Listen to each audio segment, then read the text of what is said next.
Welcome back. तो friends, अभी की लेटेस्ट न्यूज है, भारत हीरो बन गया, लेकिन अरे भैया ये लेकिन क्यों डाल दिया? तो चलो देखते हैं क्या है न्यूज। वीडियो शुरू करते हैं। वीडियो शुरू करने से पहले अगर आप चैनल पर नए हो और आपने अभी तक सब्सक्राइब नहीं किया है तो जल्दी से पहले सब्सक्राइब के बटन और बेल आइकन को क्लिक कर लो ताकि आपको हमारे सारे न्यू वीडियोस के नोटिफिकेशन मिल जाए जैसे हम अपलोड करें। अगर आपको वीडियो पसंद है प्लीज लाइक एंड शेयर। चलिए शुरू करते हैं। नमस्कार दोस्तों, स्वागत है आपका हिंदी नॉलेज शो में। तो दोस्तों, श्रीलंका के अंदर इस समय क्या हालत हो चुके हैं, बस इतना जान लीजिए कि अब से कुछ ही घंटों पहले श्रीलंका की सरकार ने अपने आप को डिफॉल्टर घोषित कर दिया है। जी हाँ, श्रीलंका अब दिवालिया हो चुका है। और स्क्रीन पर आप देखिए, ये बिल्कुल ऑफिशियल खबर है। श्रीलंका की सरकार ने खुद अपने आप को डिफॉल्टर घोषित किया है। और ये श्रीलंका के लिए क्यों बड़ी खबर है, वो इसलिए क्योंकि कोई भी देश अगर डिफॉल्टर घोषित होता है ना, तो दुनिया भर में उसकी जो इज्जत है 100% खत्म हो जाती है। दुनिया में उस देश की कोई वैल्यू नहीं है। उस देश की करेंसी को कोई हाथ में पकड़ना भी पसंद नहीं करेगा। इतना ही नहीं, उस देश को कर्ज मिलना भी बिल्कुल बंद हो जाएगा।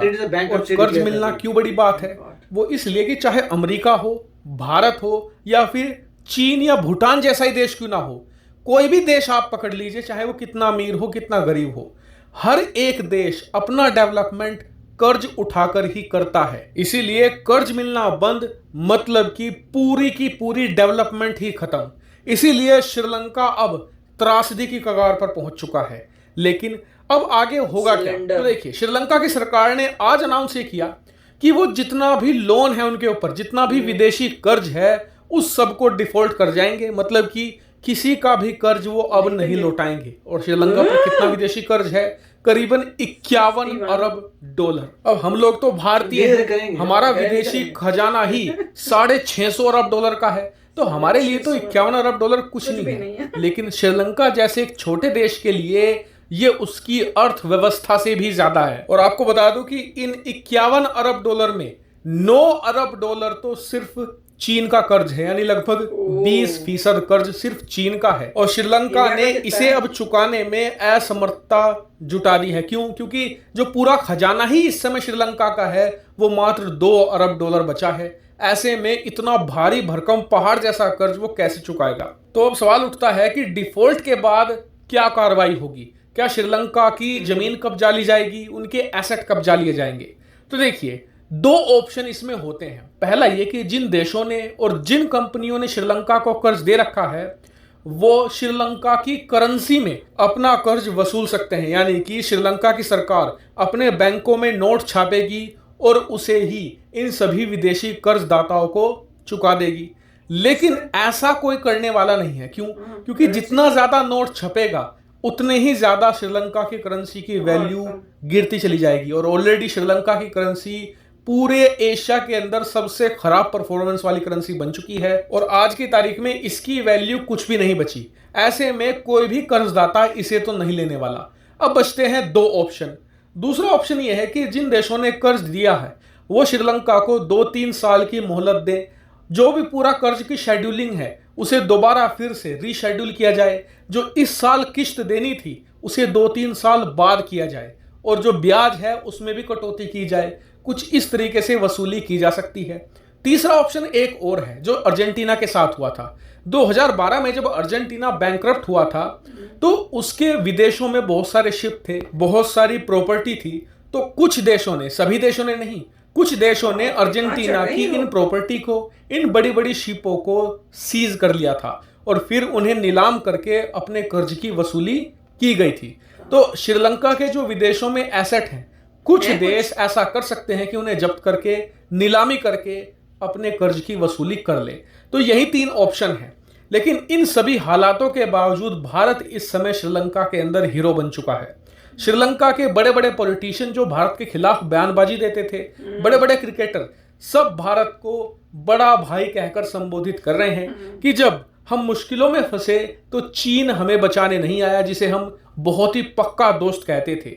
और जिस भारत से हम लड़ते थे वो ही हमारे काम आ रहा है। हमें पेट्रोल दे रहा है, डीजल दे रहा है, खाने पीने की चीजें दे रहा है, दवाइयाँ दे रहा है, इसके अलावा दूसरी जरूरत के सामान दे रहा है और फ्री में दे रहा है। ऐसे में भारत ही हमारा बड़ा भाई है और ये बात एक is व्यक्ति ने amazing नहीं, यार, बहुत कौन सारे करता है? फेमस श्रीलंकन व्यक्तियों ने कही है, जैसे कि जो उनके अभी 2 साल पहले तक प्रधानमंत्री थे रानिल विक्रमसिंघे, उन्होंने खुद भारत को बड़ा भाई बताया है। इसके अलावा जो वहाँ के क्रिकेटर हैं सनत जयसूर्या, उन्होंने भी भारत को कहा है कि भारत हमेशा से ही श्रीलंका का बड़ा भाई था। इसके अलावा जो अरविंद डिसिल्वा है, पहले क्रिकेटर थे और अब एक पावरफुल मिनिस्टर हैं श्रीलंका के अंदर, उन्होंने भी भारत को बड़ा भाई और एक बड़े दिल वाला देश कहा है। तो यानी कि भारत की छवि श्रीलंका के अंदर इस समय हीरो की है और ये भारत को बहुत ही बड़ा फायदा पहुंचाएगी भविष्य में। हालांकि पूरे सिचुएशन पर आपका क्या मानना है कमेंट करके जरूर बताइएगा। फिलहाल इस वीडियो में इतना ही। Thank you very much for watching. तो फ्रेंड्स, बड़ी खतरनाक न्यूज थी। पता तो था ही कि श्रीलंका की इतनी बुरी हालत हो रही है, पर ये तो बैंकरप्सी, कंपनीज को सुना है कि बैंकरप्ट हो गए जी, अब हम पे नहीं कर सकते। कंट्रीज भी करती हैं अब आजकल की, ये सिचुएशन होती जा रही है। इतना टाइम, मतलब इतना सैड सिचुएशन इसलिए है कि आपकी जब बुरी हालत, डाउनफॉल शुरू हुई थी, तभी आपको मेहनत करके उसको उठाने की कोशिश करनी चाहिए थी। इतनी नीचे कैसे जा सकती है एक कंट्री, वही मुझे समझ नहीं आता। मैं तो वही सोच सोच के हैरान होती हूँ कि जब आपको दिखा कि आप डाउन जा रहे हो, तभी आपने अपना जी जान से कुछ करना चाहिए था कि आप उठ सको।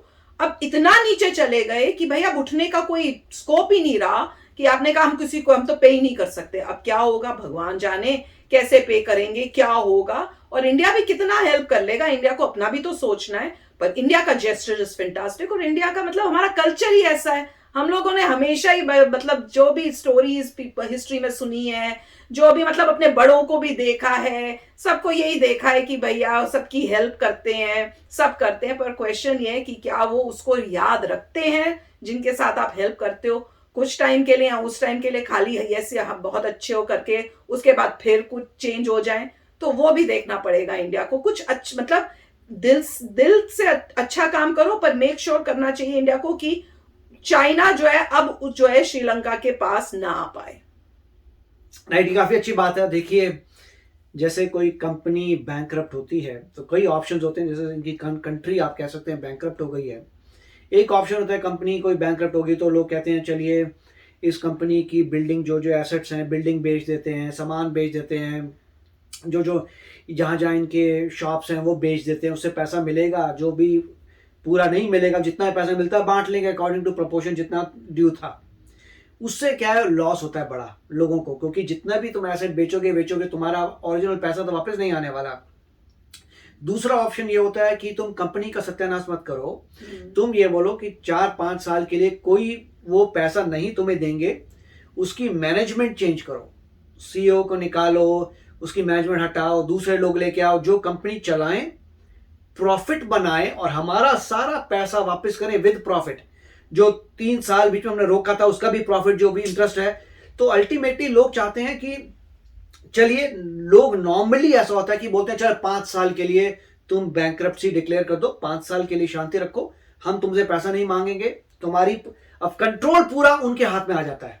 अब मतलब उसको, जो कंपनी कंट्रोल कौन करेगा, जिसका पैसा तुमने दिया नहीं। अब वो डिसाइड करता है कि मैं इस बंदे को लेके आऊंगा, ये बंदा मेरा चलाएगा कंपनी इस केस में कंपनी चलाएगा, पैसा कमाएगा, मेरा पैसा वापस होगा, उसके बाद तुम्हें जो करना है करो, मेरा पैसा वापस दो। राइट, तो यहां पर भी ऐसा होगा। 20% चाइना का है। हाँ, वही है। तो यही है, जिसका पैसा फंसा हुआ है, अब वो बताएगा कि क्या अगर वो चीजें ले लेता है तो उसको कभी चाइना तो जगह ले लेगा, मुझे तो चाइना का लैंड ले वो लेगा। कोई भी ऐसे कंट्री की एसेट नहीं बेचेगा, क्योंकि वो बेच बाच उनको बहुत कम मिलने वाला है।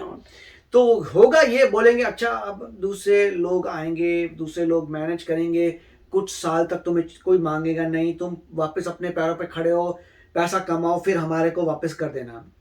बेसिकली ये कह सकते हैं कि कंट्रोल जो है किसी और के पास चला गया, क्योंकि आप बैंकरप्ट हो गए।